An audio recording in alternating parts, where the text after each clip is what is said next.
What is up, everyone? Welcome back to the Talking Sports Podcast right here on YouTube, Apple Podcast, and Spotify. It is college football playoff time. It is our college football playoff first round preview. But before we do that, make sure you guys follow us on social media at Talking Sports PD on X or on Instagram. Follow us on all those platforms as well as Apple Podcast and Spotify.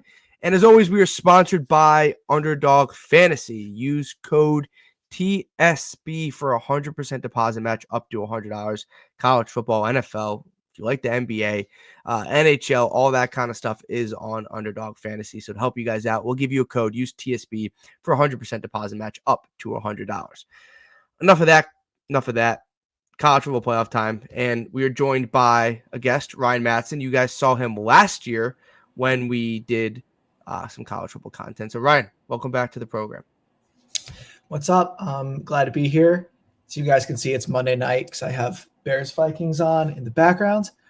Let's hope we don't get copyrighted. First 12-team playoff. I mean, yeah.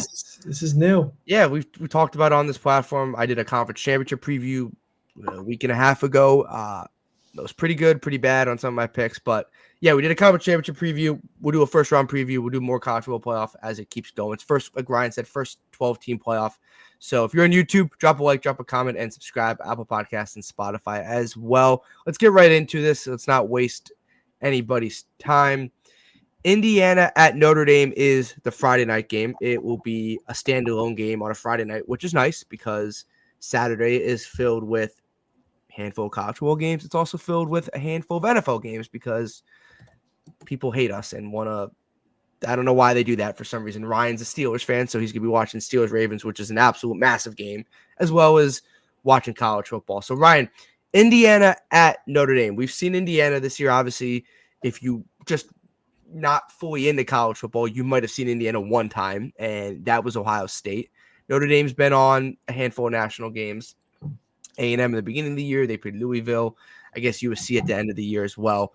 But Ryan, first thing that comes to mind when you think of this game, or first thought when it comes to a Friday night game in South Bend, Indiana at Notre Dame?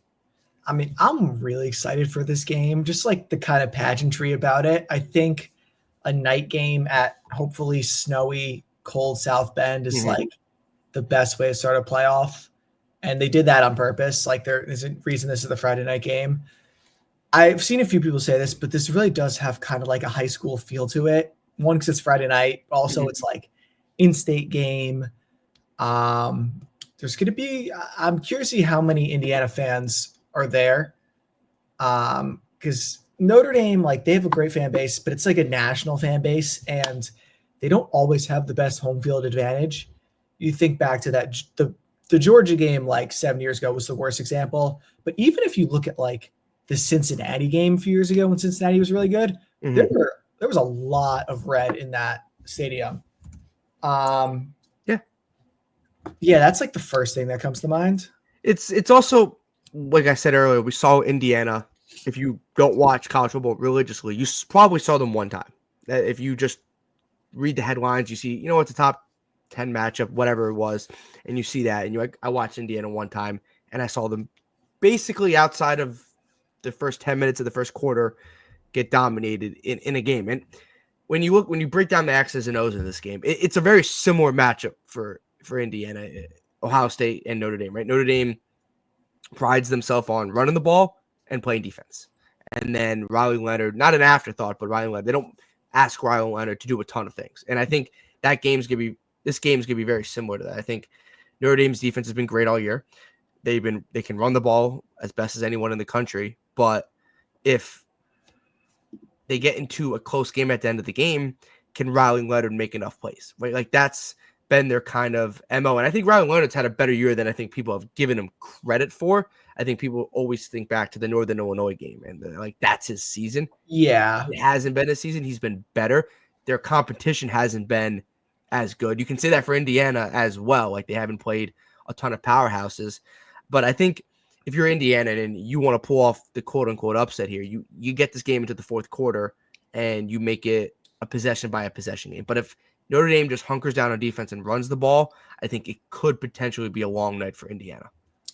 Yeah, these two teams are pretty similar, like resume wise. When you Mhm. think about it, they've both, to their credit, just beaten the crap out of not good teams all season. Like they've both had a ton of blowout wins. They both beat Purdue by 60 points. Not to pick on Purdue, but like Indiana's second in the country in points per game. Notre Dame's third in the country points per game. Do they have the second and third best offenses? No. But they have just not like messed around at all ever since the Northern Illinois game for Notre Dame.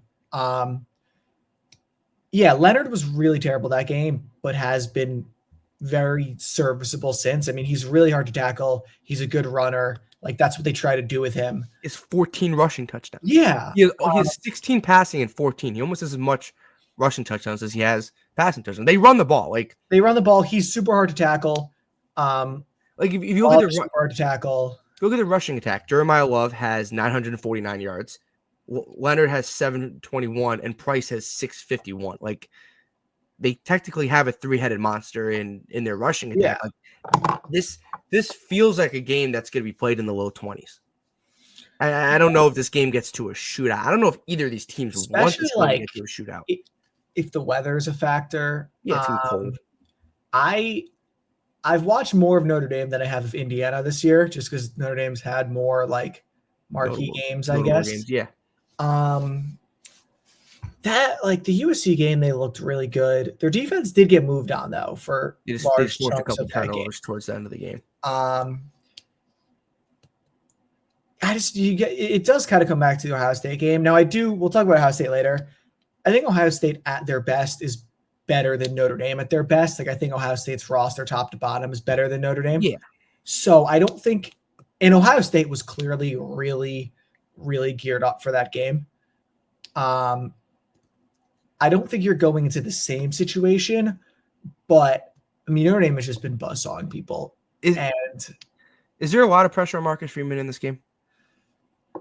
I mean, he's not like at the James Franklin level anywhere near that yet. Extension yesterday, so there's no pressure on him, like job security wise, fan base wise. Yeah, because I think if you're Notre Dame, right, you have a great year outside of Northern Illinois. You did your job on everyone else outside of Northern Illinois, and you didn't play. You don't have a conference, right? You get the 7th seed, and you're in the college football playoff. You did your job, right?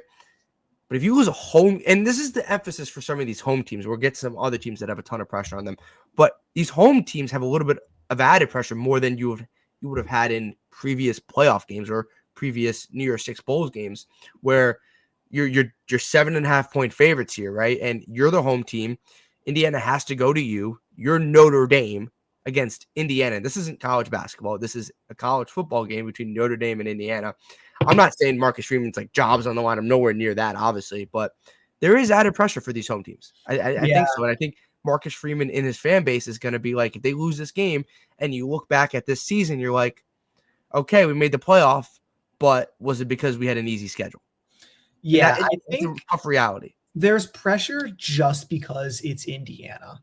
It's that in-state program. Like Indiana. Like if Tennessee was coming to Indiana and Tennessee was coming to Notre Dame, it'd be a little bit different. Pressure.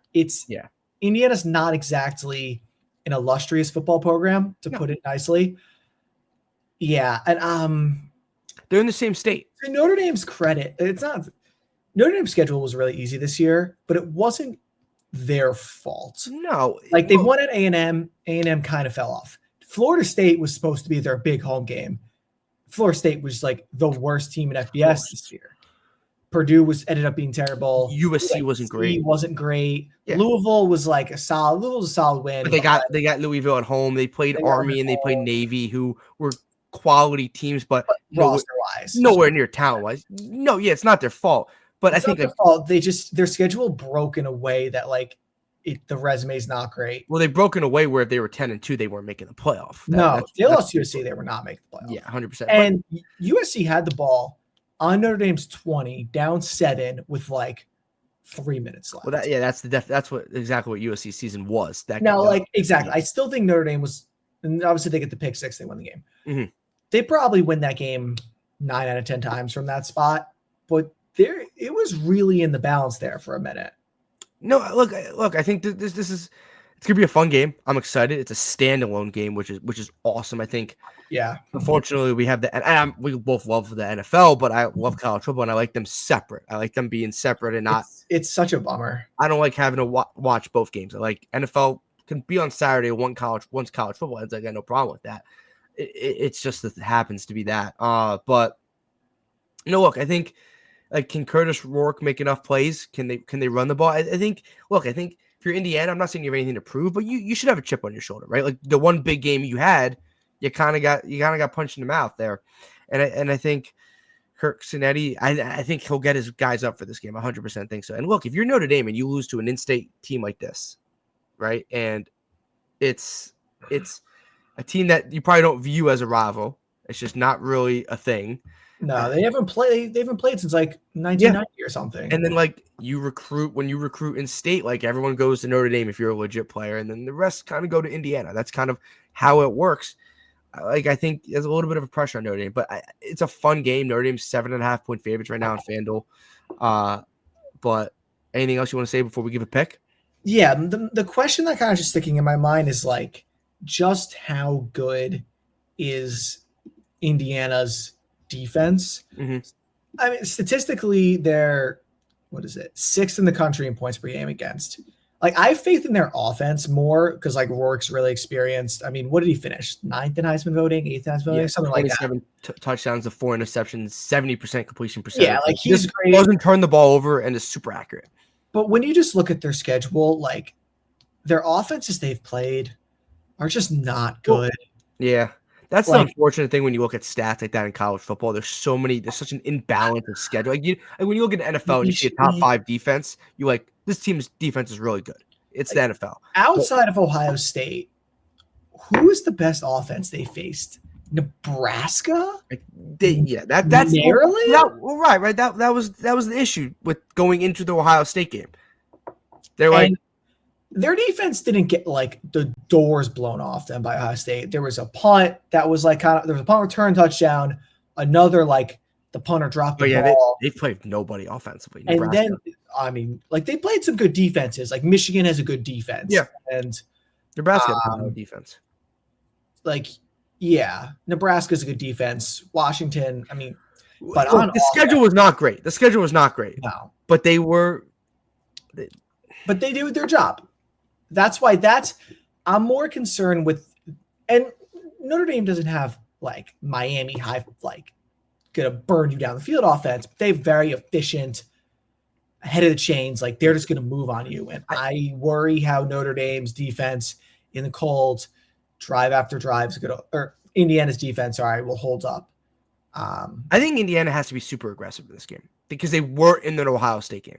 No, they are very not get blown out. Yeah, and in this game, which politics, there are different factors going in that. Yeah, you're in the playoff. There's no game, there's no resume builder here. There's no difference between losing by 3 and losing by 21 in this game. No, there was in the Ohio State game. Yeah, look, you come out, you're aggressive, and you play the narrative that you're the underdog. You are, and you use that chip on your shoulder. But let us know, guys, in the comment section who you think. Indiana, Notre Dame. Ryan, give me your pick if you want to give me the spread pick as well. But if you give me a score pick, it will define the spread pick. 7.5 right now. My score, I have Notre Dame 28, Indiana 13. So I have Notre Dame winning and covering. Indiana proves me wrong. Good for them. Good for the Big Ten. I have no problem with that. I trust Notre Dame more in this spot. Marcus Freeman has proven he can win big games. His problem's been he's lost bad games he shouldn't have lost. Marshall, Northern Illinois, to name a few. They've won their share of big games. Mm-hmm. I feel pretty confident. Now, if the game turns on and the stadium's half red, I might be feeling bad about this already.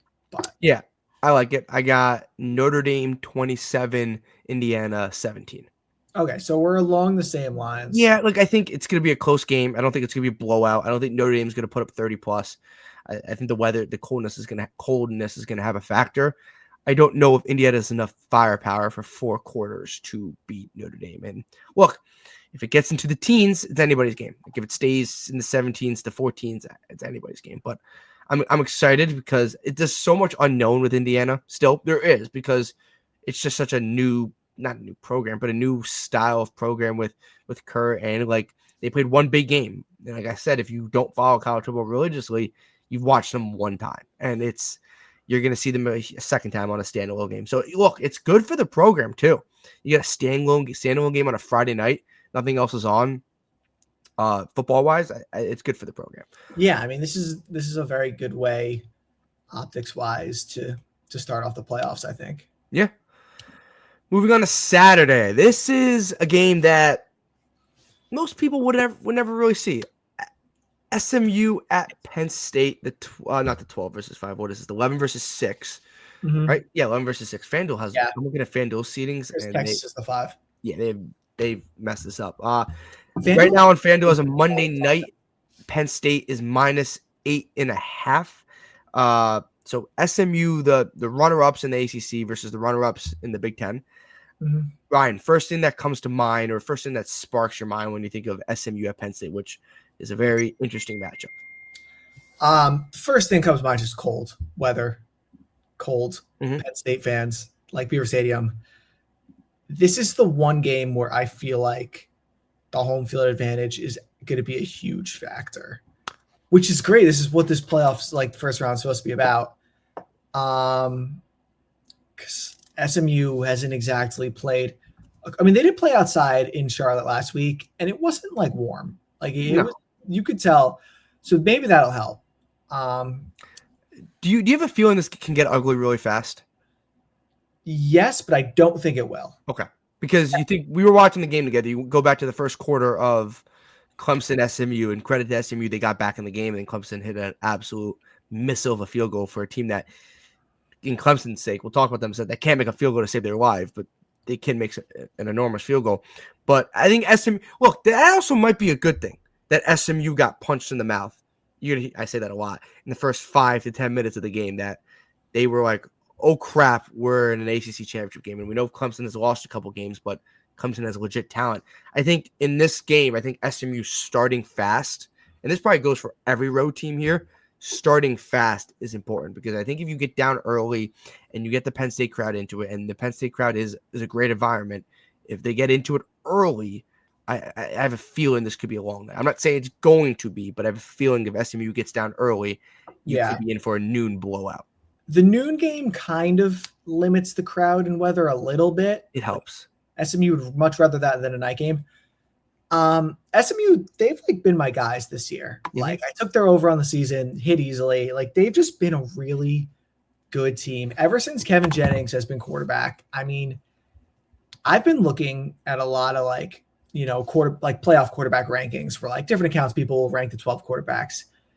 He's, I think, the most underrated out of any of them. 100%. I've seen a lot of rankings with him between 9, 10, 11. He should be in that 4, 5, 6 range. The one Duke game where they had a ton of turnovers, which is the weird game, which they still won somehow. But aside from that, I mean, he's been really efficient. In the second half of the Clemson game, he looked incredible.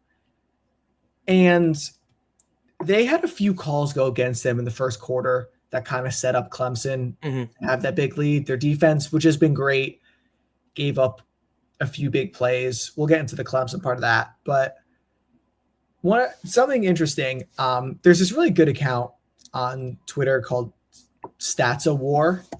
Let me pull this up. I'm sure you've seen it. Parker Fleming's his name. He does college football analytics. And after every week, he puts up this graphic called "How much did we really lose by?" Yeah. And it pretty much shows, for those who don't know, did you have more positive plays than the other team or negative plays? Just more or less. Both of SMU's losses to Clemson and BYU, they outplayed them, for lack of a better term. They had more. What the heck was that? They had more positive plays, negative plays, which just doesn't mean anything in the day because you lost the game. But it goes to show they didn't get dominated as you might think. They just had a few bad bounces go against them. Obviously, Clemson kicks a 54-yard field goal. Yeah. I think both think if that game goes to overtime, SMU probably wins. Yeah. But also, it's their fault for not having good kick coverage there. Long way of saying that SMU is a really good football team. And I don't know how many people are aware of that who aren't like plugged into the ACC like we are, because it's the ACC. They're a good team. Yeah, Like, Kevin Jennings is dynamic, right? And I think he uses his legs, he uses his arm, and I agree. I think you see those rankings, and he's anywhere from 10 to 12 in the playoff rankings when it comes to ranking quarterbacks, like you mentioned. He's dynamic, and SMU they're a fun team. They're not really talked about nationally for the last 20, 25 years, really. But look, they're going into an environment. And Ryan, if you talk about Penn State here, we talked about Marcus Freeman having pressure. Oh my God, the amount of pressure James Franklin is in for this game. But this is the type of game James Franklin historically has won. yeah, When they're favorite. It's when they're underdogs, they don't win. Like if they're favorite, Penn State historically under Franklin wins. When they're underdogs, historically they lose. This is a game, if you're James Franklin, you cannot lose. Like this is no ifs, ands, or buts. You cannot lose because I don't know if his job would be on the line. I don't think so, but fan base wise, it would be nearing an end for Penn State. Yeah, they need to not only win this game, but they need to beat Boise State also and then make the semifinals. Yeah, you can't lose to Boise State. But at least we're talking about the crowds. Like Indiana at least went to Ohio State and saw what that was like. SMU has not seen a stadium or a crowd close to what they're going to see. Their tough road game was Louisville, and Louisville's a good team, but that doesn't compare. At Stanford, you don't think is a big time road environment? At UVA. Duke. These are three of the 10 best schools in the country if we're talking about, Power 5 academics. Yeah, man, we're not breaking down academics on this platform. The fear of becoming a blowout is real because Penn State, this is what we're talking about. Like they do well when they're favorites. The question is like, there seems to be kind of a line of teams that like, if you're below this line, Penn State's going to blow you out. Mm-hmm. Right. The question is SMU above that line? I think they are, but one turnover here or one bad call there, and that can go away in a second. Like we saw against Clemson. If they come out like they came out against Clemson, there will not be any getting back into this game. Yeah, like SMU's rush defense is really good. It's really good. They're fourth in the FBS in rushing yards allowed per game with 93. And if you look at Penn State, Clemson didn't run on them. Nick Singleton, 838 yards. Keatron Allen, 822 yards. They want to run the ball, and they want to run the ball with two guys. So Penn State is going to try to run the ball. And I think if you're SMU, you being able to stop the run is super important because this game becomes a blowout if Penn State just eats on the ground and just destroys them in the trenches. That's the key to this game for both teams, like for this matchup, the trenches. And I think SMU's being top 5 in rush defense is super, super important. And I think, look, Drew Auer is kind of coming alive, sort of. He's playing really well. And he's coming back next year for Penn State, so they get another year of him, which sets him up pretty well to be probably a first-round pick next year if he keeps on this trajectory. But can he make enough throws if they can't run the ball? Like they struggled against Ohio State when they couldn't run the ball at times, and they were home. And I think Ohio State's obviously a step up above in talent than SMU, but Drew Auer is gonna have to be able to make throws consistently in this game because I don't know if Penn State is going to be able to run the ball. They will try because that's their bread and butter. 2 running backs over 800 yards on the season, but they don't know if they're going to be able to. But you'll know really quickly, like if Penn State's running the ball early in this game on the SMU is going to be in for a long or a quick because the game might be over really quick afternoon. Yeah. I also think it's worth mentioning that Penn State's backup, Bo Prabula, is not on the team anymore. We don't talk about the whole transfer portal part of it, but like they did use him in sort of some packages. He has 9 total touchdowns. Yeah. He has 242 rushing yards and 4 touchdowns on the ground. I don't think that'll mean anything in this game. Maybe as Penn State if they get further. They like to use him like in a Taysom Hill kind of role almost. I feel like that's not the tight end role, but the quarterback role.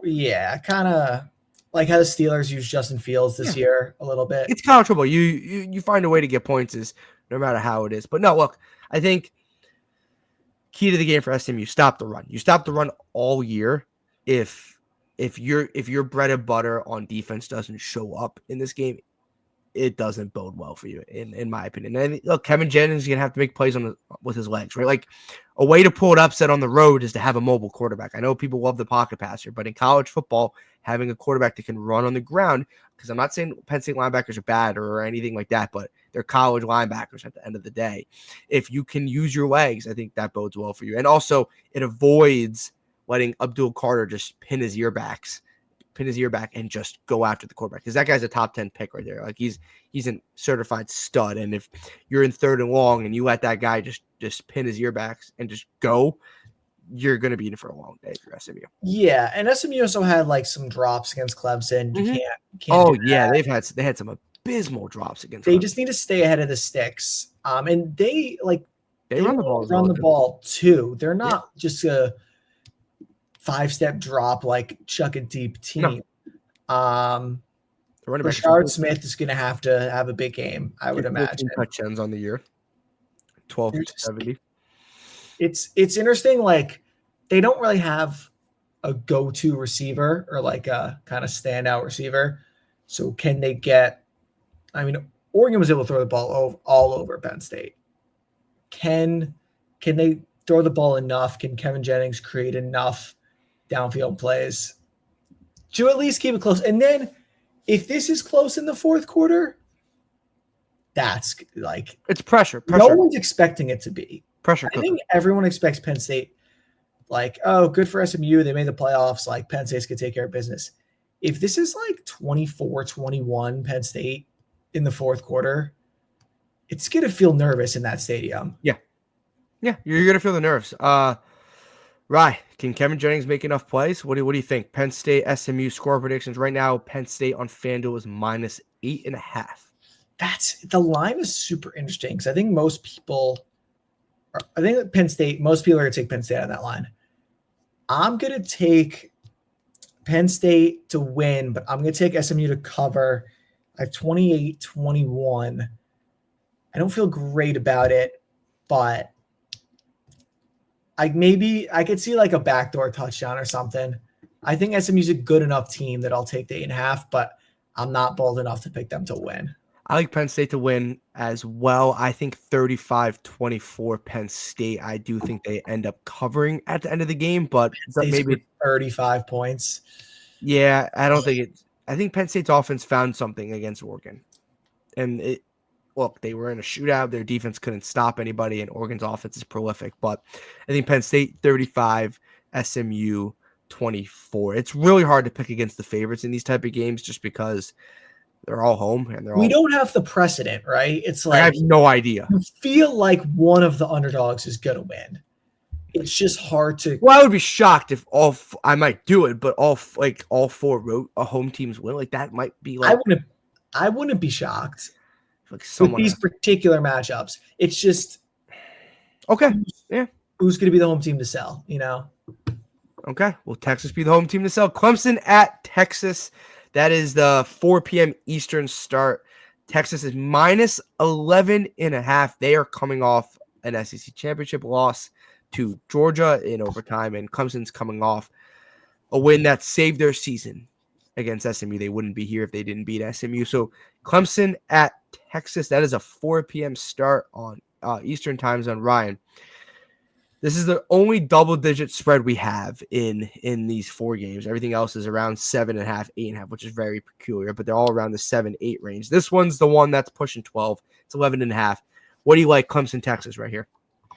This game is so interesting. So, for context, my sister goes to Clemson, so I've watched more Clemson football this year than any rational person should watch. So you've watched too much. Too much Clemson too football. Much Clemson football. And I've watched a decent amount of Texas just because they're on a lot.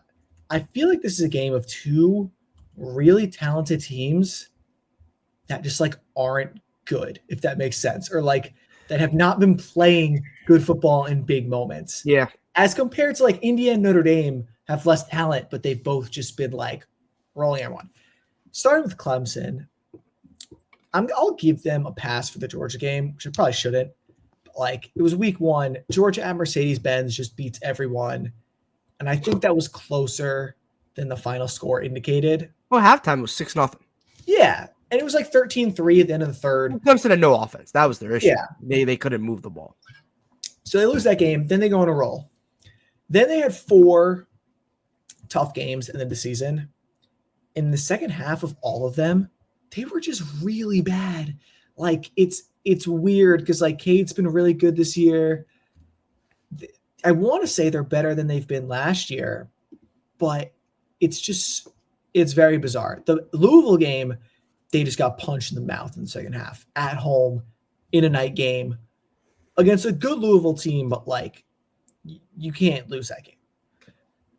Pitt, they were up 14-0. Mm-hmm. Or, sorry, they were up 17-7, completely collapsed in the fourth quarter, and then got saved by a Cade Klubnik 50-yard touchdown run.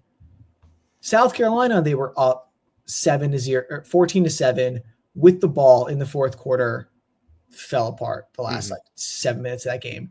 And then SMU, how much were they up in that game? Double digits at one point. 31-14 at the start of the fourth quarter. And then they gave up 17 points in the next 13 minutes and then had a miracle field goal. So 2 of those games they were able to win. But, like, it's really bizarre. If you didn't, but if people, whoever listened to last or the conference championship preview, I ripped Clemson. Like, I completely ripped them because, like you said, they didn't show up. They got boat raced by Georgia. Maybe give them a pass. Louisville was embarrassing. That was embarrassing. In your own building. And then South Carolina, like you said, they didn't finish the game. That was embarrassing for different. Like, South Carolina's a great team, but should they be in the playoff? They were begging Clemson to win that game. Like, they had 2 turnovers. Like, but you started, when I asked you started this perfectly. These are 2 teams that I have 2 major questions about, right? Like, if you look at Texas, they're not Notre Dame. They're similar in the sense they won every game they're supposed to. And then their schedule wasn't great, and then they lost Georgia twice. Like, Texas's schedule was not good. Their best win was probably at A&M. That was probably their best win. And I feel like we said that for about 8 teams we talked about tonight. Their best win being at A&M. It's only 2. It's Notre Dame and Texas, but it feels like a lot more. Michigan, if you really want to say sure, that. We'll go with that. Ohio State fans, if you're listening, will make you feel a little bit better. That's not better. Quinn Ewers, you and I watched that Georgia game last week together.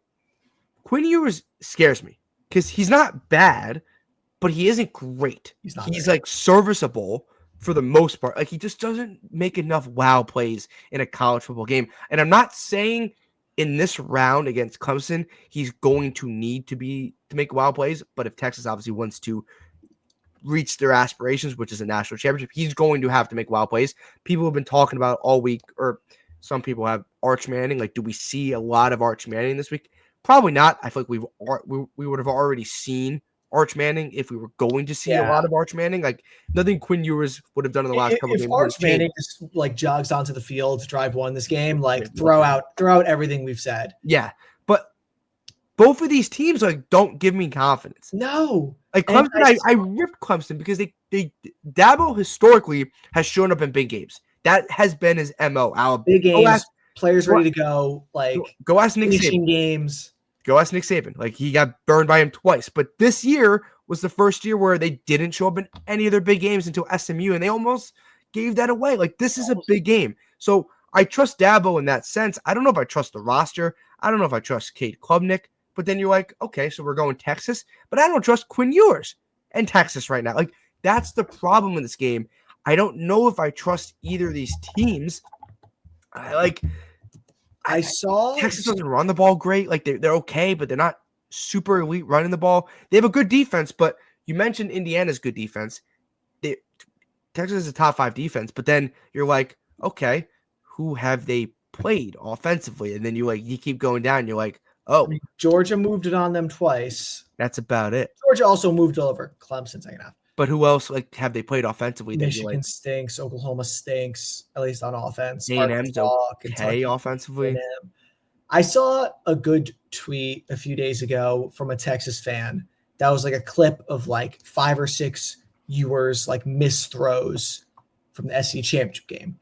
And they said something along the lines of like, just clean these throws up and like we're good. We're winning the Natty. And it's like, sure, he's not a freshman. He's 4th-year player in the SEC championship game. Now he is like, he's not fully mobile, But if Clemson's D line can get after him, that's where this gets interesting. Like that's Clemson's path. And then on the offensive side for Clemson, I know like every Clemson fan has said this, but like Phil Maffa, great career, great player. He's so injured right now. Oh my God, they he can't move. Keep running the ball to him on like the outside. They cannot do that. Hey, Klubnik is going to have to win this game if Clemson wins this game. He can do it. It's not a good bet, but it's better than you're not running the ball on Texas.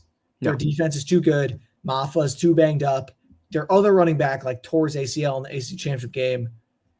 It's going to have to be Klubnik and then your two freshmen, your freshman receivers, Wesco. I mean, you're going to need the big plays. You are you're going to need the big plays. You can't run the ball with Maffa. He's been injured. You saw in the ACC championship game, the dude was hobbling around like he was on his last leg over there. Yeah, it's a game of what team do you trust more? Vegas clearly does not trust Clemson, and they trust Texas a lot more. And I think that might be a little bit fool's gold, in my opinion. Quinn Ewers does not make enough big enough plays. He's not bad. Like the notion that he's bad is not true.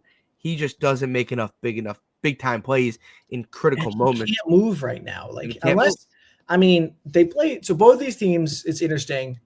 SMU and Penn State was the same, where both of them played in the championship games. These teams both played. So the rest is even. Same with all four matchups. Actually, the rest is even.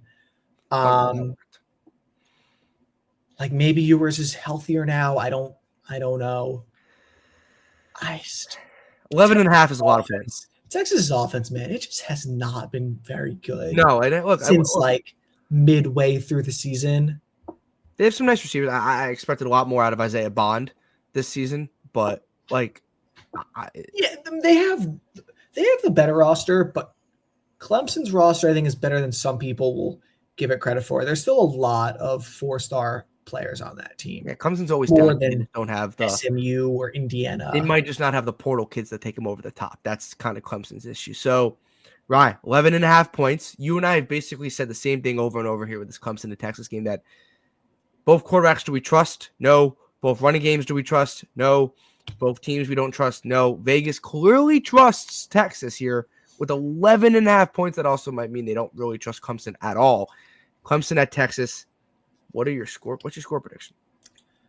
I think it's close. I think 11.5 is a lot. It's a ton. A lot. Like I think is it because Vegas? I really want to know if it's because they think Texas is really good, or they think Clemson stinks. But Texas has been in close games all year. Clemson was favored against South Carolina like 2 weeks ago.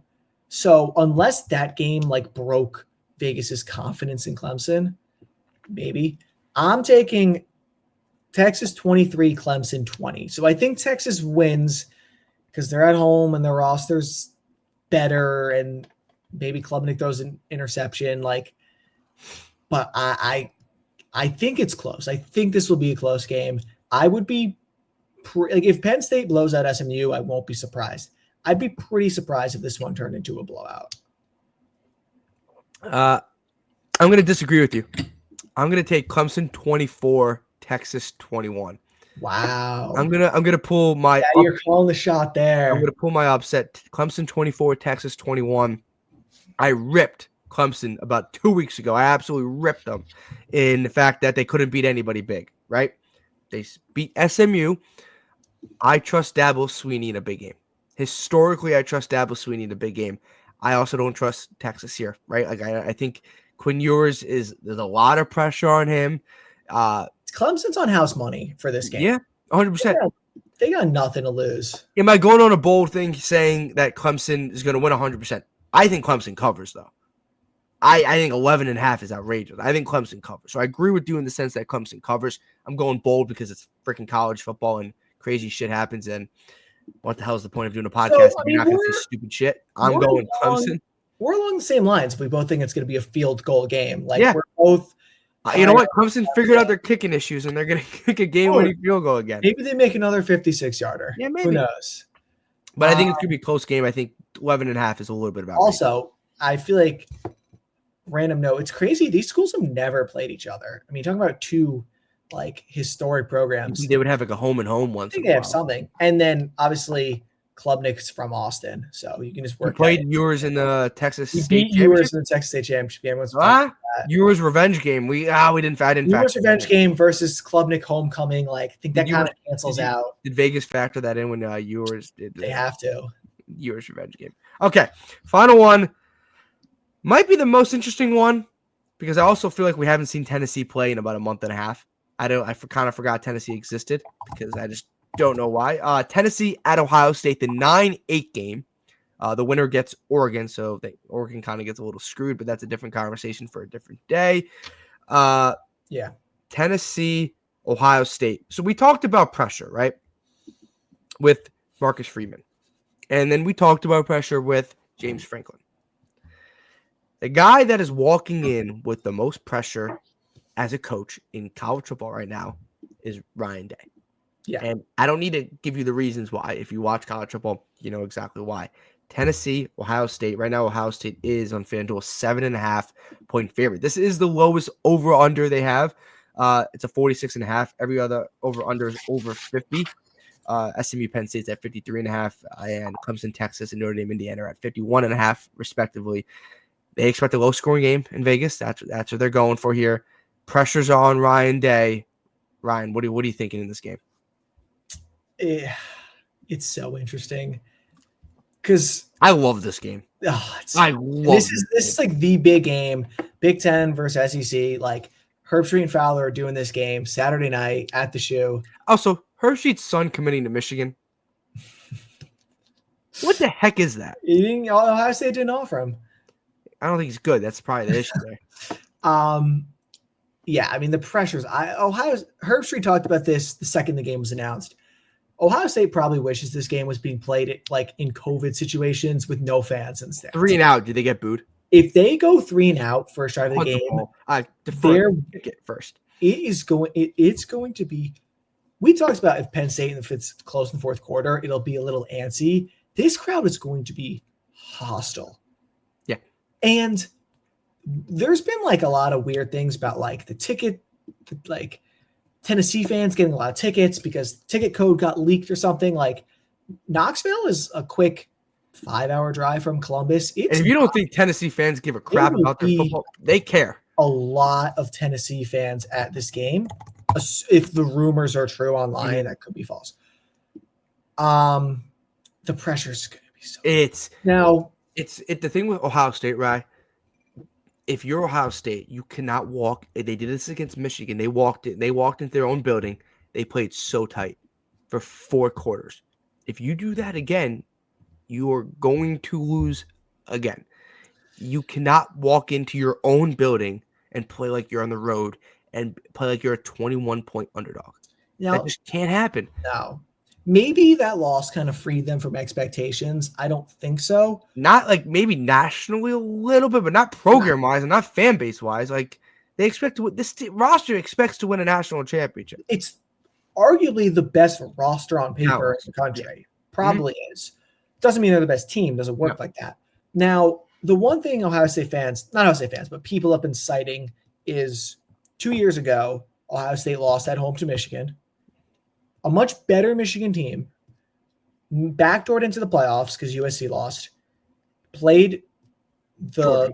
Undefeated 15-0 Georgia team, and should have won. Played incredible. Like they almost won. That was the toughest anyone played Georgia all Marvin Harrison gets injured and they shank a field goal.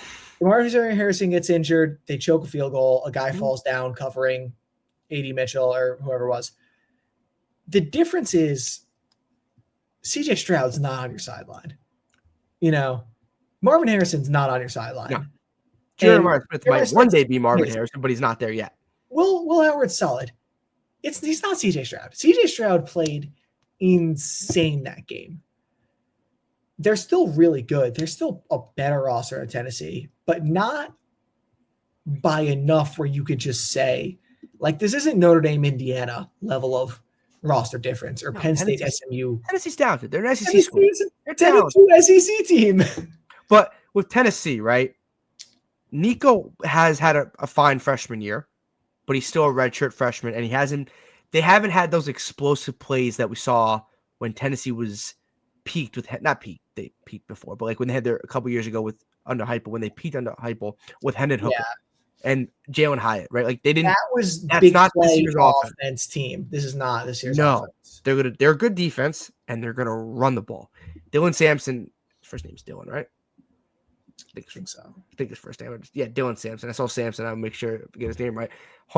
256 carries for 1485 and 22 touchdowns. He has more rushing touchdowns than Nico's passing touchdowns. So yeah, he probably should have got on that Heisman top 10 ballot. Probably should have been. Yeah, like they're gonna run the ball, right? And in this game, I think that's okay. I think that's okay. I think you want a tight, low-scoring game. I don't think either of these teams can win in a shootout. I'm going to trust Ohio State to win in a shootout more than I'm going to trust Tennessee because I don't know if Nico can make big enough plays. At this point in his career, we are talking about a redshirt freshman quarterback. We're not talking about a fifth-year senior like we talked about a veteran guy like Will Howard or Quinn Ewers or Drew Allen. We're not talking about that or Riley Leonard. We're talking about a redshirt freshman quarterback right now in Nico. Imalaveva, whatever his freaking name is. I can't say his name. I can't say Nico. But I don't know if he can make it big enough plays, but I think Tennessee's going to want to keep the ball on the ground and run your veteran running back in Dylan Sampson. What's a point for both sides, I guess, is that what would scare me as an Ohio State fan is that it's not that Tennessee's roster's good. It is, but you can match their roster. It's that Tennessee's structured very similar to Michigan, who's given you all kinds of trouble the last 4 years. They're going to run the ball. Their defensive line is the strength of their team. So Ohio State could not run the ball against Michigan. And they kept trying to. And I wonder, that was clearly like Ryan Day wanting to prove that they're tougher than Michigan and they can beat Michigan's way. They cannot try to do that again. You cannot try to just run the ball down the road Tennessee all game. Now, something that would make me feel better if I'm an Ohio State fan is that Tennessee's only played 4 road games this year. Yeah. And it's not great. They beat Oklahoma. Cool. They're not very good, but that was a big win at the time. The very next game, they lose at Arkansas. Not a very good Arkansas team. Then they have 4 straight home games. Go to Georgia. Get beat up. And then go to Vanderbilt, which was 75% Tennessee fans. So they've only really had 3 true road games this year, and they've lost 2 of them. Obviously, they beat Bama. They probably should have lost to Florida in the at home in the overtime game. Yeah, they could have lost to Florida. Yeah, look, I don't love Tennessee. I think with Nico, you're probably a year away from being a legit national title contender. I know people love Tennessee in this situation, and I think people ride Tennessee a lot. I'm afraid if you're Ohio State, they get into Ryan Day being tight and letting the pressure get cooked up a bit because they did against Michigan, right? And they did not trust Will Howard at all. He didn't play well regardless. He had correct. He struggled. They can run the ball. Junkins and Henderson, they have 2-headed monster right there. They have weapons on the outside. Their defense is loaded, Ohio State. Their secondary concerns me a bit. Who's the corner that likes to get a PI every other freaking play? Oh, I know who you're talking about. Not Denzel Burke, the other guy. Yeah. I forgot his name. But he's leads the nation in that PIs. And Oregon was just targeting him. Yeah, Michigan was targeting him. Freaking grabbing guys. Buddy, stop getting PIs because they're going to call it every time. Stats. Forgot his name. But look, if you're Ohio State, you're at home. Pressure's on you. There's no pressure on Tennessee in this game. You have a redshirt freshman quarterback. I know Tennessee's no pressure because they're an SEC school, so they're an SEC school. There's pressure, and also Heupel. He's lost to Georgia 3 times. He's only really beaten Alabama. We're doing this now, aren't we? No, I'm just saying. I'm joking. I don't think this is a Clemson situation where Dabo's got 2 rings. He could coach at Clemson for the rest of his life. Or SMU when they're SMU. Or SMU. I think you're Tennessee fair. has You're right. a level of expectation. The pressure's more on Ohio State. But I wouldn't call this a house money spot for Tennessee. The Vanderbilt game makes me encouraged. They went down 14-0 in that game immediately, like 5 minutes into the And I was game. like, oh boy, opens up another spot for another team here. Vanderbilt, obviously, they beat Alabama. They should have beat Missouri. Like, they have the ability. Beat the powerhouse in Virginia Tech. So, like, you never know. They beat Virginia Tech as big dogs. And from that point on, after going down 14-0, Tennessee just bludgeons them. And Nico looked really good. He threw for 254 touchdowns. So, like, also, I wonder how this is another game where the teams are coming off the longer layoff. Yeah, they each did not play in the conference championship. And, yeah. Keep going. Do you think it's kind of weird to quantify, but do you think there's any look ahead to Oregon, maybe for Ohio State? I don't think you can think about that at all. It's daunting. Tennessee's not a bad enough opponent, nowhere near a bad enough opponent to do that, because you are going to lose. You just lost to Michigan at home. I get it. Teams play up in rivalry games. I get it. That happens. It's college sports. Teams usually play up in rivalry games. Michigan was horrible. Inexcusable. That's inexcusable loss. That cannot happen. That should not have happened. And we were both thought the same thing. Kept watching the game, like, oh, okay. Ohio State's eventually going to win this game. Yeah. They ended up just losing the game and then getting a flag planted on their field. I didn't even focus on that game until like the fourth quarter, because I just was watching the Clemson South Carolina game, and I was like, all right, Ohio State will win like 20-10, and it'll be boring, and everyone will still be mad at Ryan Day. They lost. This Ohio State team, I know this is not Michigan, but Michigan's not in the playoff.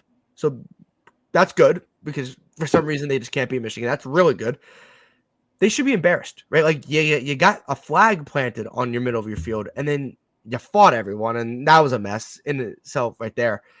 You should be embarrassed. And I know, look, if you go win the national championship, nobody gives a crap about losing to Michigan. They will a little. You still win a national championship. You can say, "Kiss my reign to Michigan," and Michigan can say that right back.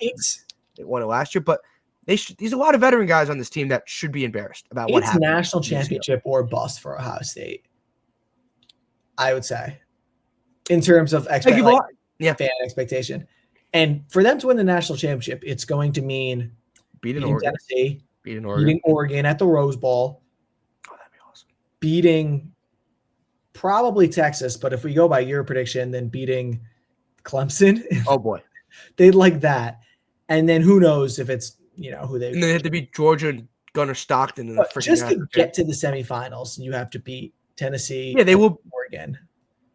That Oregon spread would probably be like 1 or 2, probably Oregon, which is crazy. But yeah, Ryan, time purposes, because when we hit an hour, StreamYard gets mad at me. People down below, let us know. Indiana, Notre Dame, SMU, Penn State, Clemson, Texas, and Tennessee, Ohio State. Ryan, Tennessee, Ohio State.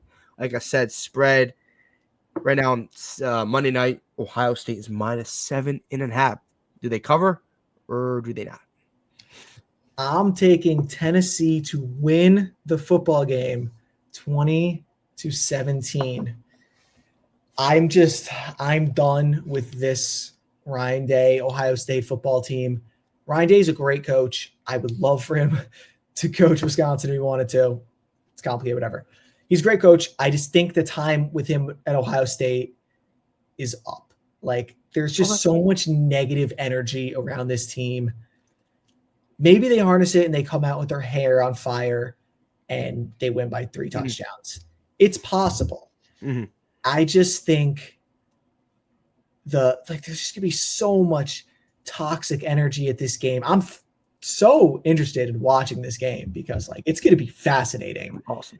And Tennessee, they're Michigan with more talent in orange jerseys and a quarterback who's young but talented. Like, he's way better than Michigan's quarterback. Exactly. If Tennessee just needs to watch the tape from all 4 Michigan Ohio State games and just be like, we can do that. You're an SEC school. You want to be a blue blood. Like, you need to copy that blueprint. I think Tennessee walks it off on a field goal. I'm taking Tennessee 20-17. Have to disagree with you. I went with my upsetting Clemson, so I wasn't going to go two upsets. I got Ohio State 24, Tennessee 20. So I think it's a low-scoring game. I think both offenses don't really show up. I think both teams run the ball pretty well. and I think I like both defenses, but I like Ohio State to win. I like Tennessee to cover, though. I think Tennessee does cover in this game. I think Ohio State has a little bit too much talent, and I think, like you said, maybe they come out playing with a little bit more fire, which for some reason they weren't against Michigan, which is a problem. So maybe they just don't have any fire anymore, and it's Could gone. you imagine if someone told you before the season that Ohio State got their big win against Indiana week 11 and then played letdown spot against Michigan at home? To a Michigan team that was 7-5. 6-5 Michigan team. I don't know. So we both like 3 of the 4 dogs on the spread at least. And then one dog to win outright. I think one underdog's going to win outright. Am I sure it's going to be Tennessee? No. I would be shocked if, not shocked, but like I think one. Yeah, I agree. I think one underdog has to win.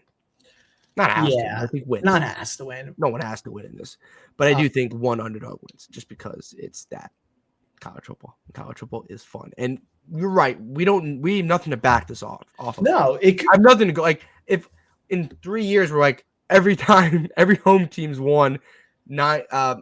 What was it? Like 11 out of 12 games. You're like, yeah, okay, but I have no idea. We don't know how much the weather is going to be an impact. We don't know how much the crowd's going to be an impact. Like that's what makes it so interesting. I love it. Okay, hopefully everyone enjoyed this episode. Lately, we've been doing the nice little like 10 to 20 minute episodes. This was nowhere near 10 to 20 minutes, 56, pushing an hour. But you got 4 games. You got a lot to talk about. Ryan, anything else you got to say before we say goodbye? No, I'm just looking forward to it. Friday night, Notre Dame, hopefully snowy. I can't wait. I got no dogs in the race. I don't care who wins. I want good games. I want good games. Yeah. I don't want 4 blowouts. 4 blowouts is no one wants that. And if you're a 12-team playoff, whatever you call it, you love the 12-team playoff. You're pushing for the 12-team playoff. You don't want blowouts because the 14 playoff lovers or the BCS lovers will be coming for your necks. But the funny thing is the 14 playoff had so many blowouts. Oh, yeah, 100%. Yes. Yeah. Okay, maybe the BCS people will be coming for your necks. If Indiana and SMU both get run out of the building, the optics will be bad. Yes. It will be bad. Tennessee, Ohio State's a little different, and Clemson, Texas, a little because Clemson's not supposed to be here anyway. That's just okay. That's gonna do it for us. As always, follow us on social media at Talking Sports PD on Instagram and on X, Apple Podcasts, and Spotify. And as always, this podcast is brought to you by Underdog Fantasy. Make sure you guys use code TSB for a 100% deposit match up to $100. That is going to do it for us. We are going. I don't know if Ryan's going to join me, but he can. I'm going to bring a semifinals preview because I can and I want to. But until that, enjoy the college football playoff. Make sure you guys get on Underdog Fantasy. Make sure you follow us on social media. That is going to do it for us. Hopefully everyone enjoyed the episode, and thank you.